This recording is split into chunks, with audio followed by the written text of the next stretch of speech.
Шүд ургаж байна. Хүүхдэд яаж туслах вэ? Шүд ургахтай холбоотой олон янзын домог бий.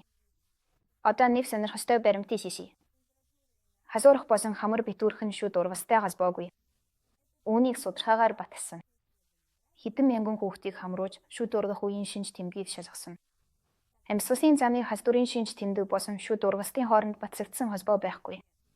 Тиймээс хүүхэд хасуурах, хамар битүүрх зэрэг шинж тэмдэг эсрэгс үүнийг шүд ургастай холбох хэрэггүй. Ихэнх тохиолдолд энэ нь зүгээрс вирусын халдвар байдаг. Гэхдээ хасуурах нь шүдтэй холбоотой гэсэн буруу ойлголт түгээмээс учраас эцэг эхчүүд хүүхдэд ибупрофен агуулсан юм өгдөг байсан. Энэ юм нь хасууныг бууруулахаас гадна өвдөлтийг ч намдаадаг.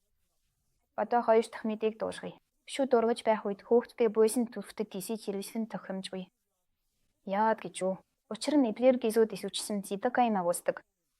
Гэхдээ гişin буйснаас хурдан шүсээр угаагдаж арилдаг тус эцэг эхчүүд дахин түрхдэг. Иймээс цитокаины хэтрүүлсэн хэрэглэсэн тохиолдол болсонтой гардаг. Энэ нь хүүхдэд толгой эргэх, ууртай бол дотор муухайр бөөлжих байдлаар эсэрдэг.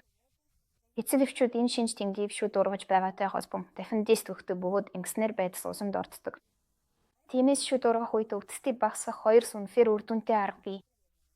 Эдгээр нь үржсэн хүрвсэн хаздаг тогсоом хэрэглэх болон бүрвсэн эсрэг им хэрэглэх юм.